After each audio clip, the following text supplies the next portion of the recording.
Hello అండి. అందరూ ఎలా ఉన్నారు?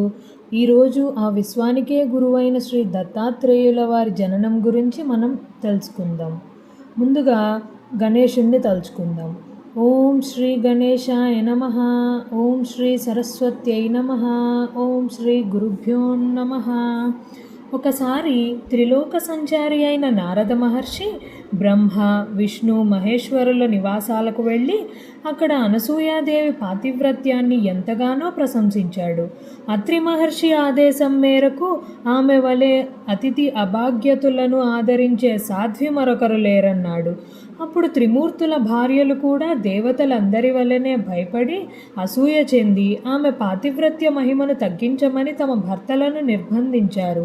అప్పుడు త్రిమూర్తులు అతిథి వేషాలలో అత్రి మహాముని ఆశ్రమానికి చేరుకున్నారు. అనసూయాదేవి వారికి ఎదురేగి స్వాగతం చెప్పి అర్ఘ్యపాద్యాదులు సమర్పించి, అయ్యలారా, మీ రాకచేత మా ఆశ్రమం పావనమైంది. మీకు నేనేమి చేయాలో సెలవీయండి. అత్రి మహర్షి తపస్సు కోసం అరణ్యంలోకి వెళ్ళారు అని చెప్పింది.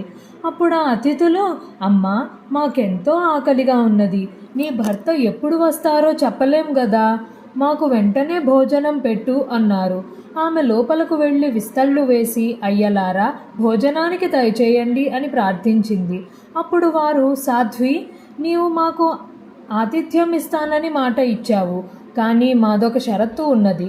నీవు కట్టుకున్న గుడ్డలు విడిచి నగ్నంగా వడ్డిస్తేనే మేము భోంచేస్తాము, లేకుంటే ఇలా ఆకలితోనే వెళ్ళిపోతాము అన్నారు. వారు ఆకలితో వెళ్ళిపోతే ఆమె అత్రి మహర్షి ఆదేశాన్ని మీరినట్లవుతుంది. అంతేకాక ఆకలితో తిరిగిపోయిన అతిథి గృహస్థుల పుణ్యాన్ని, తపస్సును తీసుకుపోతాడని శాస్త్రం. కానీ పరపురుషుల ఎదుటగా నగ్నంగా వడ్డిస్తే పాతివ్రత్యం భంగమవుతుంది. పరస్పర విరుద్ధమైన ధర్మాల మధ్య తనను చిక్కించుకోజూచిన అతిథులను సామాన్యులు కారని ఆమె వెంటనే గ్రహించింది. వారి విచిత్రమైన షరతుకు ఆమె తనలో తానే నవ్వుకుంది.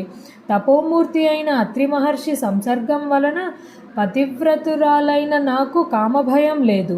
ఆకలిగొని అన్నమడిగిన వీరు ధర్మం ప్రకారం నా బిడ్డలే గాని పరపురుషులు కారు అనుకొని ఆ సాధ్వి, అయ్యలారా, అలానే చేస్తాను, భోజనానికి లేవండి అని చెప్పి ఆశ్రమం లోపలికి వెళ్ళి అత్రి మహర్షి పాదుకలతో, స్వామి, నేను మీ ఆజ్ఞ మేరకు వారు నా బిడ్డలన్న భావంతో భోజనం వడ్డిస్తాను అని చెప్పుకున్నది.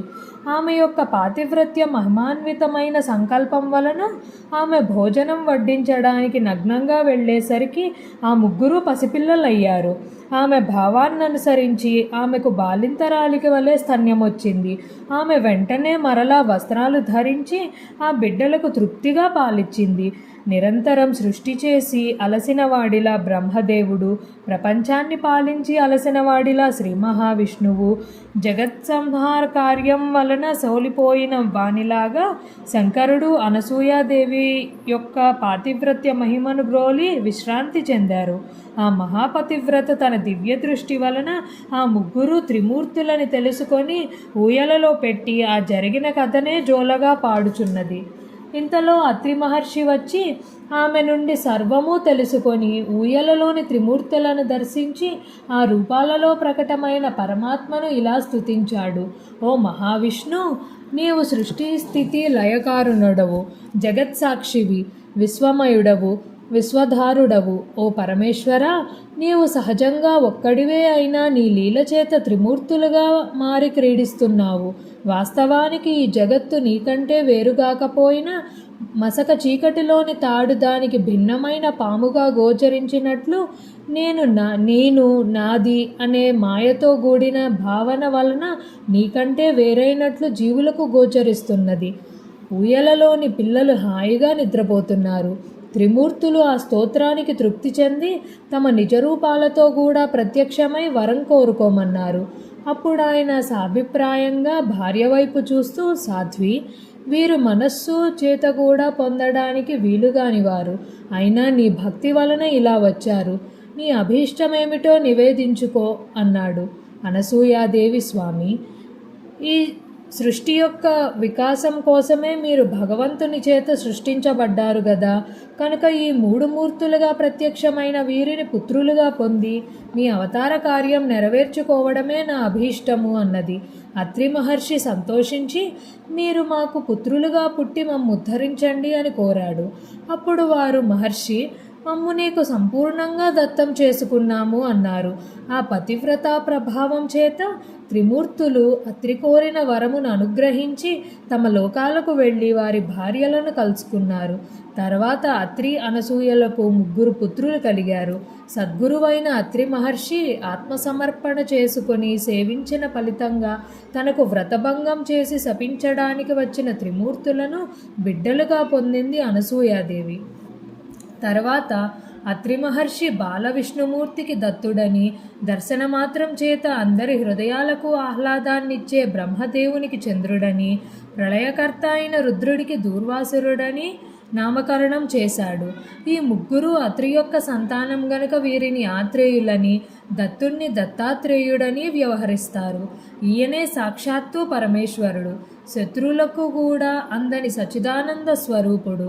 మానవులకు అభీష్టాలు నెరవేర్చి యోగము జ్ఞానము ప్రసాదించేవాడు. స్మరించిన తక్షణంలోనే అనుగ్రహిస్తూ సర్వత్రా సంచరిస్తూ ఉంటాడు. దూర్వాసుడు మిక్కిలి కోప స్వభావం గలవాడైన ఆయన కోపం కూడా లోకానికి కళ్యాణమే చేకూర్చింది. చంద్రుడు సర్వజీవులను పోషిస్తూ ఉంటాడు. తర్వాత బ్రహ్మ, శివుడు తమ దివ్యాంశలను దత్తాత్రేయుని యందుంచి తల్లి అనుమతితో తపస్సుకు వెళ్ళిపోయారు.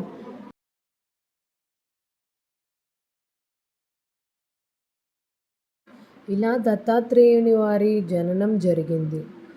తెలిసి తెలియక ఏదైనా పొరపాటుగా చదివి ఉండుంటే నన్ను మన్నించండి. శ్రీ గురుదత్త. జై గురుదత్త. నమస్తే.